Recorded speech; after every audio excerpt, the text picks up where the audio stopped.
Hello and welcome to Sociology Today. We have a lot in store for this show. Today we have two special guest speakers who will help us with unpacking the social structure within the classroom, how health and physical education has changed over time, what's driving this change, and what are the possible consequences of this. We hope you enjoy.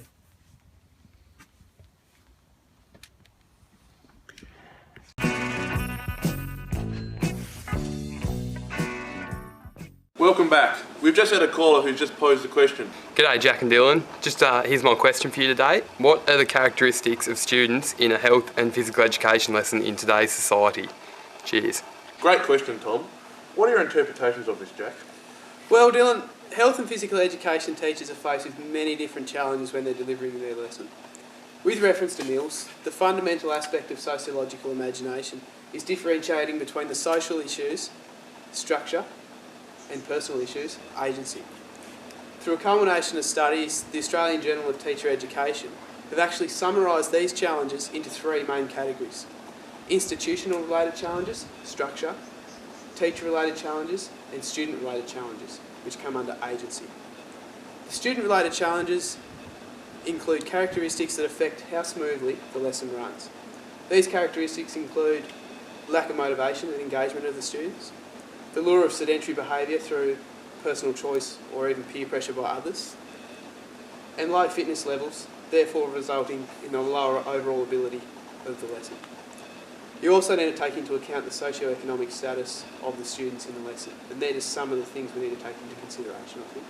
So what you're saying is that people have actually done studies on what affects and delivers the HPE lesson, and student challenges such as lack of motivation, lack of fitness actually affect in today's society.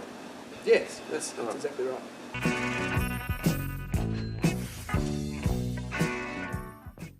Hello and welcome back, viewers. Unfortunately, due to the rain, Sociology Today has been forced to broadcast from indoors. We apologise for any inconvenience caused. My question to you, Australia, is can you identify the social structures present in a classroom? And we'll have the answer after the break.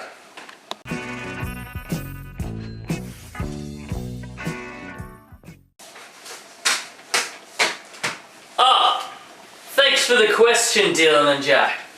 I would just like to start by referring to a video that shows the role of social structure within your average lesson. In this case, a health and physical education class based around the game of basketball.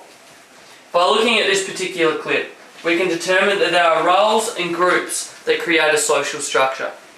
The government or the educational system provides schools with teachers. These teachers, like the one in the video, follow a strict set of rules that ultimately determine what they teach and how they teach it.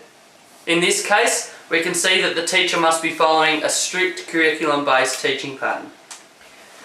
This reflects the students as there are branches in social structure that fall into the microsystem, which are separated by class, economy, family and religion. This is also known as social stratification. In relation to your question, Dylan and Jack, we can see that almost everything we do is part of some sort of social structure. A man by the name of Monishika Sakar looked at how education has used social structure as a point of success for its students. He states that schools such as high schools, colleges and universities follow an invisible structure that silently shapes our actions. For example, every year a set or group of senior students will leave the school and a fresh batch of these students will come in. This creates an invisible type structure that is an ongoing process. As well as students, classes can be added and teachers can come and go. As well as students, classes and teachers can be added to the curriculum, and this is also introduced into the social structure. My question to you, Tom, is have you noticed any physical changes in health and physical activity lessons? And if so, what are the factors behind this and are there any possible consequences?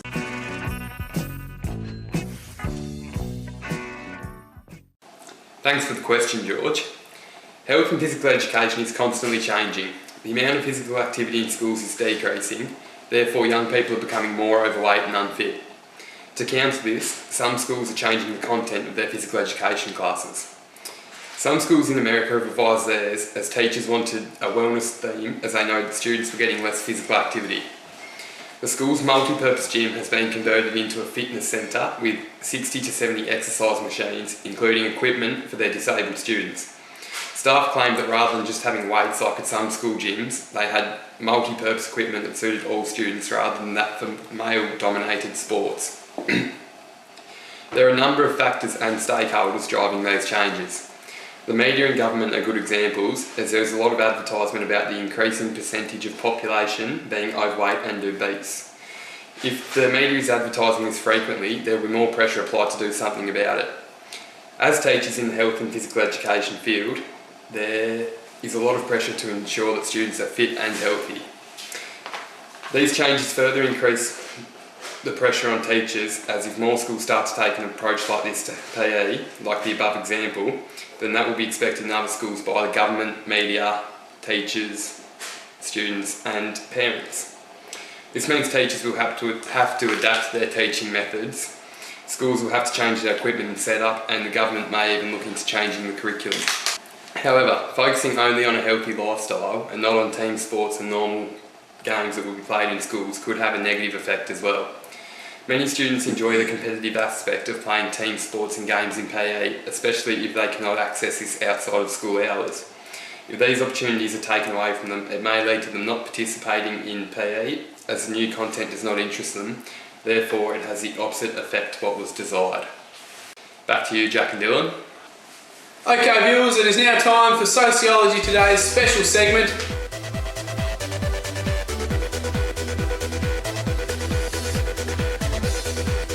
So Dylan, Yes, Jack. this week's special question to you is, how has the concept of health and physical education changed over time? Well, Jack, in the pre-20th century, schools taught a functionalistic curriculum which focused on the development of a specific skill. This curriculum didn't focus on benefiting the health of the student as a main aspect, but mostly getting the student to perform a skill effectively for sport and play. In the 1980s and 1990s, an increasing focus on the interrelationship between health education and physical education was developed. As a result of the discovery of this interrelationship, schools have developed a curriculum which brings the two fields together, called health and physical education. Lupton proposes a link between good health and physical activity in the idea of a healthy mind in a healthy body. Approaches such as teaching games for understanding from Bunker and Thorpe have been made to challenge the traditional approach.